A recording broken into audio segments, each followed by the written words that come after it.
जयतु हिंदू राष्ट्रम। चेन्नई तमिलनाडु के श्री बाल सुब्रमण्यम जी ब्रुकफील्ड स्टेट प्राइवेट लिमिटेड के निर्देशक हैं तथा प्रमोटर हैं। आप बेंगलोर स्टॉक एक्सचेंज के सदस्य हैं। पार्थ सारथी महासभा के उपाध्यक्ष हैं। अर्धनारीश्वर ट्रस्ट तथा सरस्वती शैक्षणिक न्यास के ट्रस्टी भी हैं। आप एकल अभियान के दक्षिण प्रांत के अध्यक्ष हैं। मैं श्री बाल सुब्रमण्यम जी से विनती करती हूँ कि हमारा संबोधन करें। नमो पार्वते पते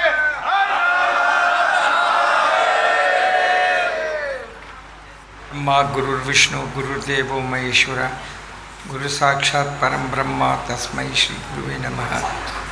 ध्यानमूलं गुरुर्मूर्ति पूजामूलं गुरुपदम मंत्रमूलं गुरुर्वाक्यम मोक्षमूलं गुरुकृपा।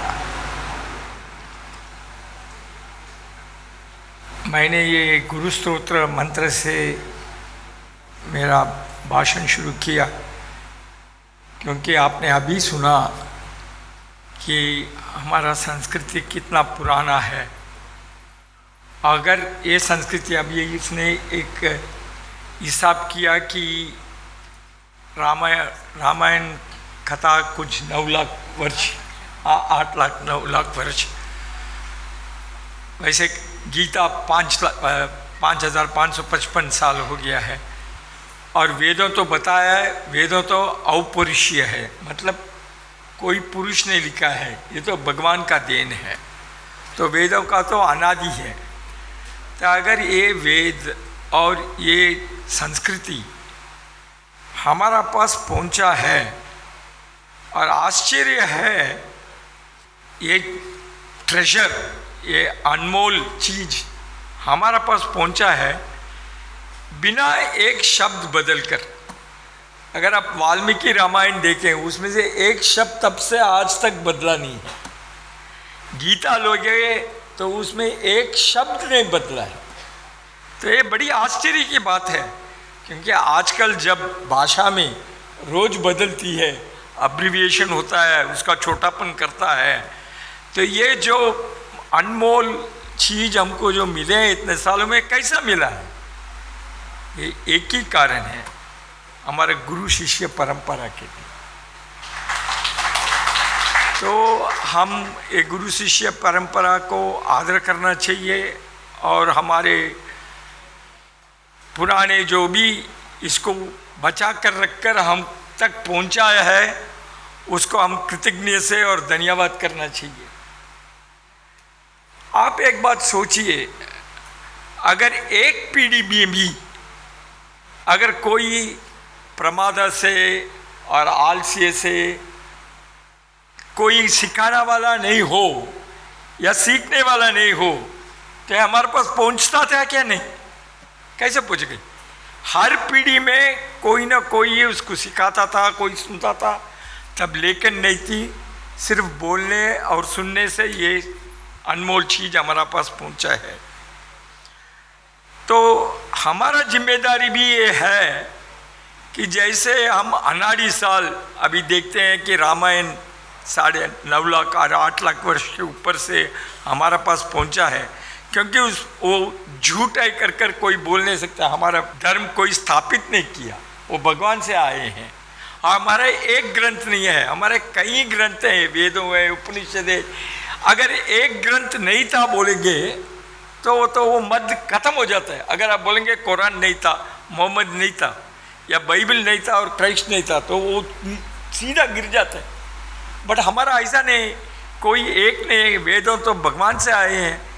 कई महान लोग कई रचनाएं लिखे हैं, तो इसलिए हमारा धर्म गलत है, कोई स्थापित कभी नहीं कर सकती। तो जैसे हम देखते हैं, हमारा एक जिम्मेदारी है कि ये जो अनमोल चीज हमारा पास आए हैं, वो भी अगले पीढ़ी को पहुंचना चाहिए, और हर अगला पीढ़ी भी जिम्मेदारी से दूसरी पीढ़ी को देना चाहिए। क्योंकि 10,000 साल कोई देखें तो 10,000 साल बाद बोलना चाहिए कि हो हमारा अगले पीढ़ी अपने जिम्मेदारी निभाया था, तो वो बात पक्की होना चाहिए। हम सब गर्व होना चाहिए कि हम भारत माता पुण्य भूमि, तपोभूमि, धर्म भूमि में पैदा हुआ है। और ये धर्म भूमि, तपोभूमि, पुण्य भूमि जरूर होगा, क्योंकि हर पीढ़ी में कई संतों बड़े तपस कर यहाँ रहे हैं या काम करते हैं और करते रहेंगे, इसलिए तपोभूमि होगा, पुण्य मिलता रहेगा, पुण्य भूमि रहेगा, और धर्म चलेगा, धर्म भूमि होगा। तो ये बचाने का काम कैसे करें, एक बात होता है। तो आप बाकी लोग को जब देखेंगे तो वो कभी अपना संस्कार का बारे में बोलेंगे, एक रोम वोम जाएंगे तो एक टूटे फूटे इमारत दिखाते हैं, कुछ बोले हमारा संस्कार क्या है, तो हमारा तो कई वेद है, उपनिषद है, सब है जिसमें इतना ज्ञान भरा है। तो ये ज्ञान, ये लेखन है, ये हमारा पास पहुंचा, यही हमारा संस्कृति है। तो एक बात हम लोग सोच रहे थे, तो ये गांव में कैसे एक संस्कृति, पहले गांव में तो सब संस्कृति बहुत बढ़िया था। तो पहले गांव में क्या था कि मंदिरें थे, गुरु शिष्य परंपरा था, गुरुकुल था, जिसमें ये ज्ञान जा रहा था। अंग्रेज ने ये गुरुकुल सिस्टम को बंद कर दिया। हर गांव में ब्राह्मणों की एक बड़ा दायित्व था, जो हमारा संस्कार को बचाता था और दूसरों को भी संस्कार के बारे में सिखाता था। तो अंग्रेज ने एक काम बड़ा किया, ब्राह्मणों को गांव से उठाकर पदवी देकर, पैसे देकर, पोजीशन देकर ब्राह्मणों को गांवों से उजाड़ा। तो जब ब्राह्मणों से गांवों से उजाड़ा, उसका एक ही था कि वह संस्कार अपने आप टूट जाएगा। तो उसके लिए भी संस्कार टूट गए। और शिक्षा में भी हमारा जो भी संस्कार है उसको नहीं सिखाकर अंग्रेजी डालकर और अंग्रेजी विदेश संस्कार डालकर हमारा संस्कार को नाश कर दिया है। तो ये सब अभी गांव में कैसे ठीक करें। तो मैं एक एकल संस्थान से जुड़ा हूँ। तो एकल संस्थान कैसा शुरू हुआ कि झारखंड में सब बहुत कन्वर्शन हो रहा था क्रिश्चियनिटी के लिए। तो हम लोग देखे कि ये कन्वर्शन इसलिए हो रहा है कि लोग गरीब है और अज्ञान है। तो हम सोचे कि इसको पहला ज्ञान पहुंचाना चाहिए और उनके गरीबी दूर करेंगे तो ये कन्वर्शन बंद होगा। इस तरह पहले झारखंड, बिहार, आसाम, जिधर वनवासी रहते थे वहाँ तो स्कूल नहीं होते थे। तो इसलिए जिधर भी वनवासी प्रसिद्ध हो, तो हमने एक नया संस्थान शुरू किया, वन बंधु परिषद कर फ्रेंड्स ऑफ ट्राइबल सोसाइटी बोलते हैं। तो जिधर भी वन बंधु थे वहाँ स्कूल खोले। मतलब रेगुलर स्कूल नहीं है, ये नॉन फॉर्मल स्कूल है, जिधर हम पहला कक्षा से तीसरी कक्षा तक सिखाएंगे और संस्कार पर जोर देंगे। ये सोच विवेकानंद का प्रेरणा से हुई थी, क्योंकि विवेकानंद ने बोला था कि अगर बच्चे स्कूल नहीं जा सकते हैं तो स्कूल बच्चे के पास जाना चाहिए। तो इस तरह हर गांव में कम खर्चे में, जो भी पेड़ के नीचे या मंदिर में, जिधर भी वो स्कूल, वो गांव के एक अच्छा पढ़ा लिखा लड़का और लड़की को उसको ट्रेनिंग करके उनको सिखाकर वहाँ के बच्चों को सिखाने लगी। वन टीचर स्कूल, मतलब एक ही टीचर होगा, शाम को 4 से 7 बजे तक चलेगी स्कूल, और उसमें हम जो भी मिनिमम ज्ञान देंगे और साथ साथ संस्कार सीखेंगे। और हर स्कूल में ओम, गायत्री मंत्र, श्लोक सब सिखाया जाता है।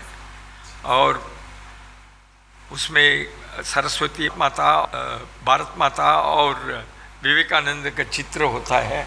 जैसा एकल बढ़ता गया, फिर हमने 1 लाख गांव में स्कूल खोले और साथ साथ काम भी बढ़ाए। मैं बोला जब तक गांव में पहुंच गए तो दूसरा काम भी बढ़ाना चाहिए। तो साथ साथ आरोग्य कर एक विभाग बताया, जिसमें लोग आरोग्य, स्वच्छता और आरोग्य के बारे में सीखेंगे। और ग्रामोत्थान कर एक अलग किया, जिसमें ग्राम में कैसे उनकी कमाई बढ़ सकती है उसका रास्ता बता सकते हैं, और सेल्फ गवर्नेंस और संस्कार भी एक इम्पॉर्टेंट चीज़ बताए, क्योंकि हम चाहते थे कि संस्कार बचा कर रहना है। तो इसलिए हमने पहला क्या किया, एक हरि सत्संग समिति कर एक अलग इंस्टीट्यूशन खड़ा किया, जिसमें हर गांव से जो भी शिक्षित है, जिसको हरिकथा में रुचि है, उनको अयोध्या में एक सेंटर जिधर में है हम रामचरितमानस सिखाते हैं, और वृंदावन और नवद्वीप जिधर चैतन्य का बर्थ प्लेस है वहाँ हम भागवत सिखाते हैं। 3-3 महीने के कोर्स होते हैं और उनको तुलसीदास रामायण और भागवत सिखाते हैं, और 3 महीने के बाद उनको जिम्मेदारी देते हैं कि वो 30-30 ग्राम में जाकर हरि कथा करना चाहिए और संस्कार बढ़ाना चाहिए, सत्संग करना चाहिए। तो इस रूप से ये एक कर रहे हैं। दक्षिण में भी ट्राई कर रहे हैं। दक्षिण में हमारा गांव कुंभकोणम में हमारा घर ही दिया गया प्रशिक्षण केंद्र के लिए, और कर्नाटका में गंगावती में शुरू किए हैं। तो दक्षिण में ज़रा मुश्किल हो रहा है, क्योंकि इसमें इतनी रुचि भी नहीं है, वहाँ तो वातावरण भी इतना ठीक नहीं है। फिर भी हम बताते हैं लोकल श्लोक, कहानियाँ सब बताकर कोशिश तो कर रहे हैं।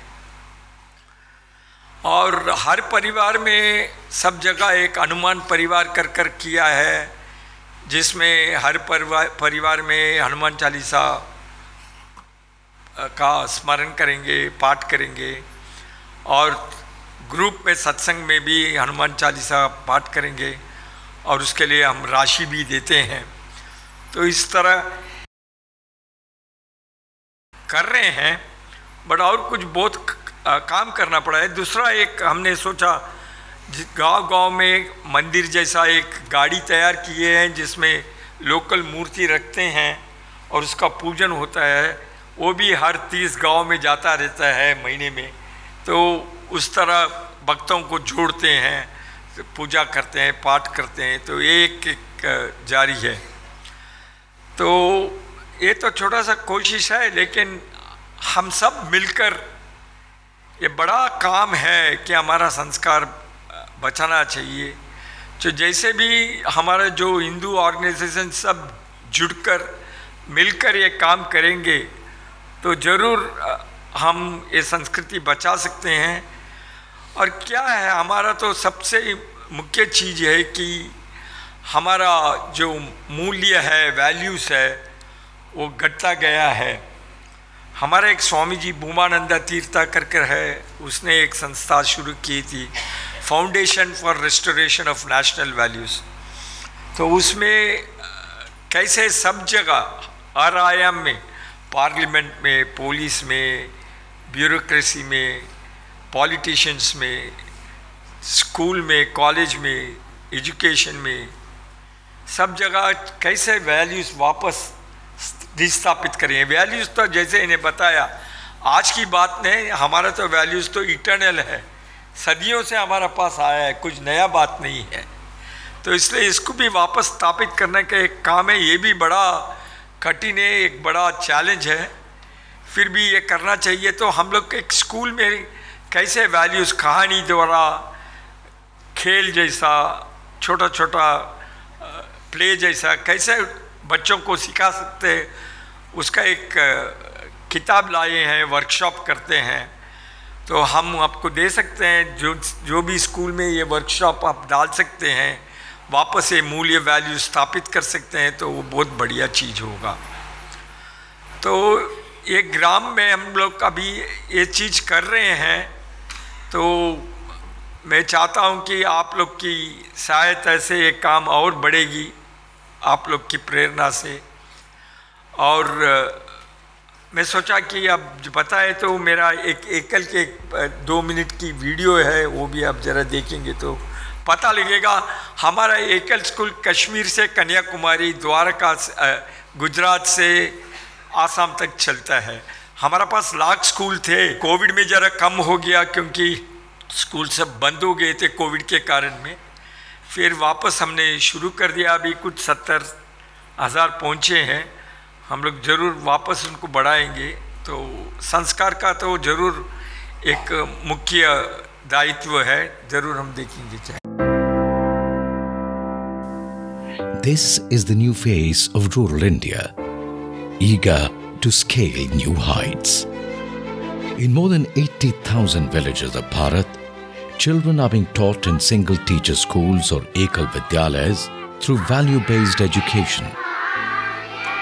At the same time, they are also being made digitally literate through tabs under modern education of the new education policy. In the remote and difficult areas of Ladakh, children are being taught Hindi with Bodhi. While in Kashmir, the heaven on earth, Ekal has introduced the children to Kashmiri culture along with education. In Kashmir, as none of the children who started their education in Ekal Vidyalayas have left their studies incomplete, furthering formal schools later. Hundreds of students are pursuing higher education. The most important achievement of Ekal is the understanding of righteousness and patriotism seen in the youth graduating from Ekal schools, as they are able to curtail any connection with the separatist activities in the area. एकल विद्यालय ने ये काम बड़ी अच्छी से किया कि मॉरल एजुकेशन पे ये लोग ज़्यादा ध्यान देते हैं, बच्चों के संस्कार पे ज़्यादा ध्यान देते हैं। एकल विद्यालय से निकले हुए बच्चे आज इंजीनियर, डॉक्टर और कुछ एडमिनिस्ट्रेशन में भी हैं। In Ekal Vidyalaya, children are educated through games to keep them glued to their curriculum. Their talent in several sports is also being promoted through various competitions. Ekal Abhiyan is serving from Ladakh to Kanyakumari and Arunachal Pradesh to Gujarat since last 33 years. Today, Ekal Abhiyan has launched the Integrated Village Development Program to empower rural folk of Bharat. Under this program, Ekal's five-fold education programs are being run to make the villagers self-reliant. The villagers are acquainted with cow-based agriculture and agriculture-based business and trained in Ekal Gramothan Kendras or Ekal Village Upliftment Centers to empower them. They are motivated to adopt organic farming. Ekal has also explained the importance of nutrition gardens to these villagers for a healthy life. As a result, using organic farming, the villagers are fulfilling their food requirement through these nutrition gardens and are also earning by selling the excess crop. ये जो हम लोग पोषण वाटिका किए हैं, इससे पहले हम लोग को जैविक खाद के बारे में नहीं पता था। तो जब से करंजो माने केंद्र में जुड़े हैं, तब से पता चला है जैविक खाद के बारे में। तो उससे हम लोग को माने ये परिवर्तन हुआ है कि कुछ नुकसान नहीं हो रहा शरीर को, सब चीज़ पौष्टिक हो रहा है, पौष्टिक भोजन मिल रहा है, माने हीमोग्लोबिन ये किसी चीज़ का कमी नहीं हो रहा है। जो कमजोरी होता था कुछ चीज़ का कमी नहीं हो रहा है। ऊपर से माने हम लोग को अच्छे दाम में बिक रहे हैं, तो कमाई भी अच्छी हो जा रही है, जिससे हम लोग अपना माने पोषण वाटिका बढ़ा भी सक रहे हैं, घर के लिए भी कुछ कर सक रहे हैं। This organic fertilizer is proving to be black gold for the farmers. Thousands of rural women are moving forward after getting trained through Tailoring Training Center, Beautician Training Center in Ekal's Gramothan Kendras. These women have also increased their means of income through handloom in their own village. Ekal's Arogya Yojana started showing ways to prevent diseases in rural Bharat. These villagers have now become aware and keep the environment around them clean. In the remote areas of Bharat, Arogya Foundation organizes free awareness camps for the villagers where they are checked and given free medicines. They are also made aware about personal hygiene. Ekal's telemedicine program has helped bring a revolution in rural Bharat. Ekal Abhiyan's flagship project, Ekal on Wheels, has brought computer education to the doorsteps of the youth and villagers of tribal areas. Through these computer vans, Ekal has given a new flight to the dreams of the youth of rural Bharat who had never even seen a computer by giving them computer training. Ekal opened its doors to connect the youth of rural Bharat with patriotism and social service. thousands of young men and women are associated in one way or the other in serving the country. Many have become volunteers of Ekal to serve the community in which they live. बहुत सारी दिक्कतें हैं ये, क्योंकि कश्मीर में हालात पहले मतलब बहुत ज़्यादा ख़राब भी रहते थे, कुछ सिस्टम ठीक नहीं था।